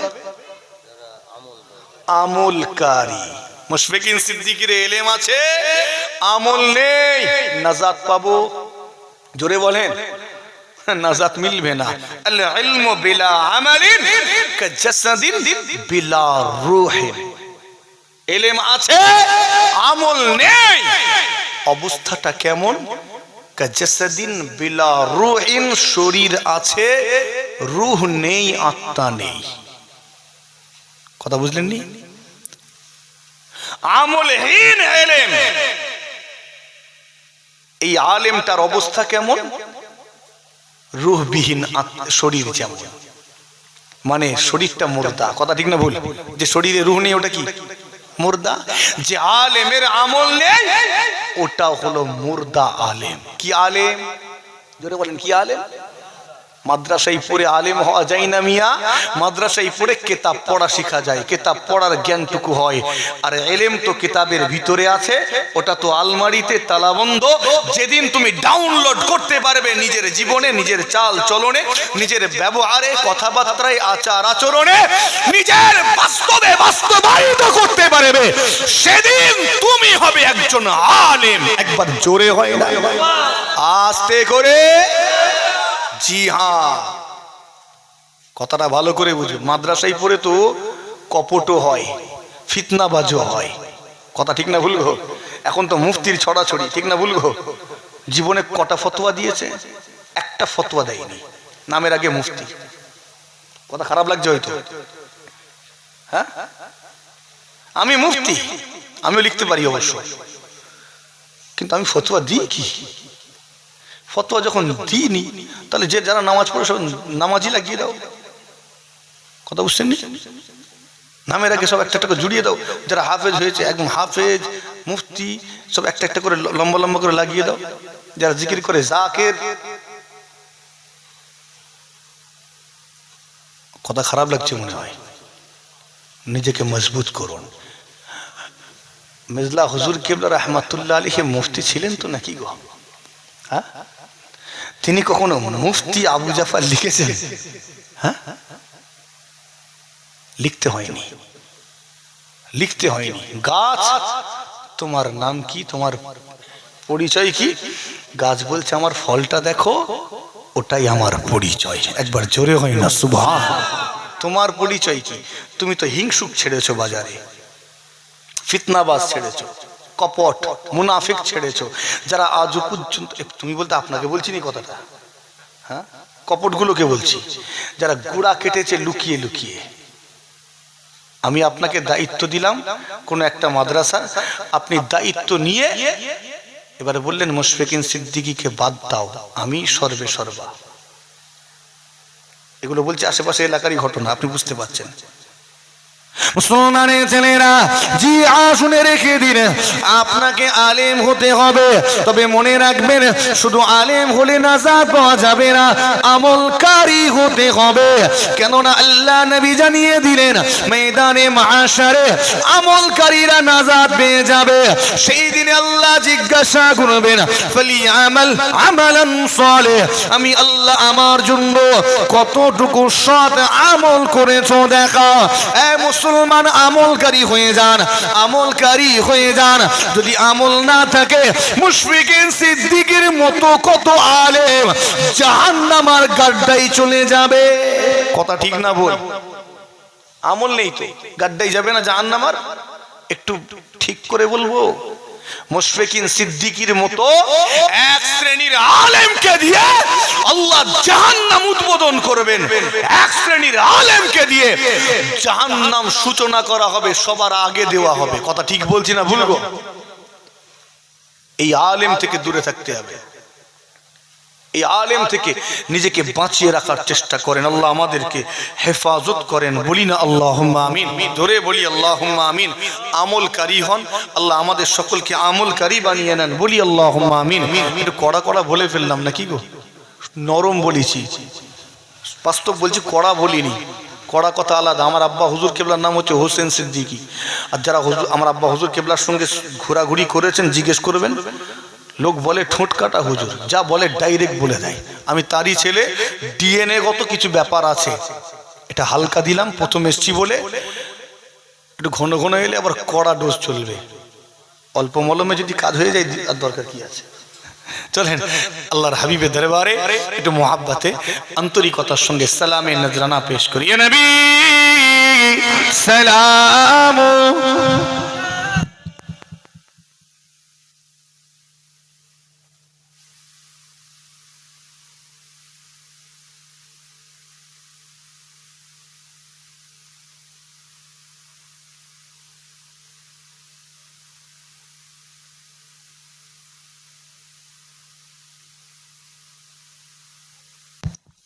মাশাআল্লাহ, সালাম পড়বো আল্লাহর হাবিবের দরবারে মোহাব্বতে উচ্চ আওয়াজে। একটু আওয়াজটা দেখে নেব, নারে তাকবীর। এদিকে মানুষ খুব একটা আওয়াজ দেয় না, না দেয়? রাত হয়ে গেছে, এখনো বাকি আছে। ভাইজান হুজুর আসবেন, এখনো মোটামুটি ঘন্টা দুয়েক চলবে, ব্যাটারি বাঁচাতে হবে। এখনই বাঁচানোর দরকার নেই, একটু পরে বাঁচাবেন, এখন যা আছে খরচ করেন। নারে তাকবীর, নারে তাকবীর। সিলসিলায়ে হক মুজাদ্দিদিস জামান, দাদা পীরের হক সিলসিলা, দাদা পীরের হক সিলসিলা। নারে তাকবীর, নারে তাকবীর। ঠিক আছে তো? এই আওয়াজ বজায় রেখে মোহাব্বতে সালামে নজরানা পেশ করি। ইয়া নবী সালাম,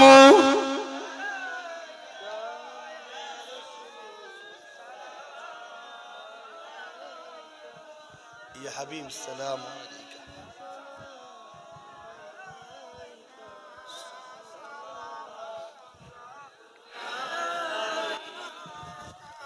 সালামের গতিও খুব কম, আওয়াজও খুব কম, দুটি বাড়াতে হবে।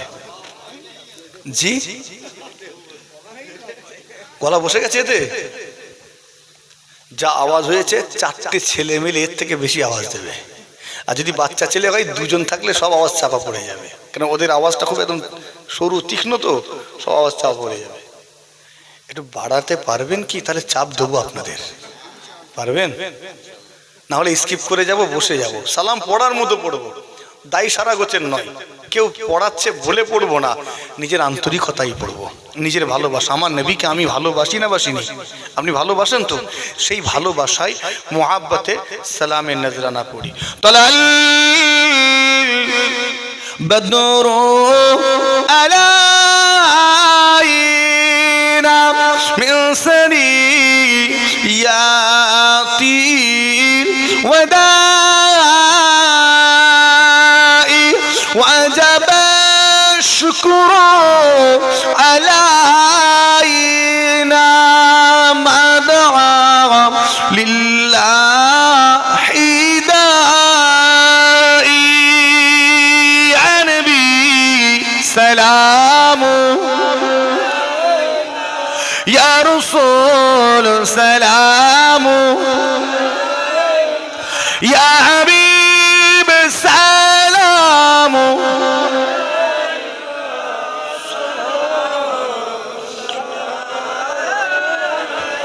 জিবরাইল দিলেন যে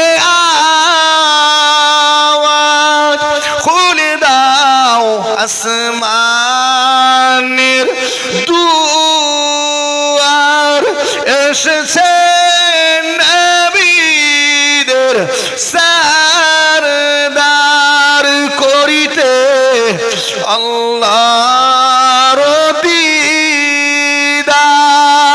ইয়া নবী সালামু ইয়া রাসূল সালামু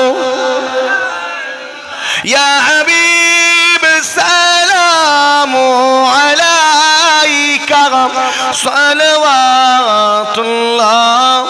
আলাইকা। সকলে মুহাব্বতে তাকবীর দেন, নারে তাকবীর, নারে তাকবীর।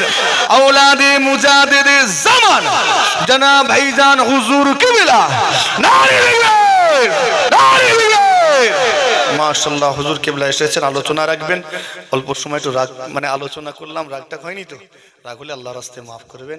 আমি বিদায় নিচ্ছি, আসসালামু আলাইকুম। তো আগে থেকে মানে সালাম করছি তো, ঠিক আছে, আসি ভাই।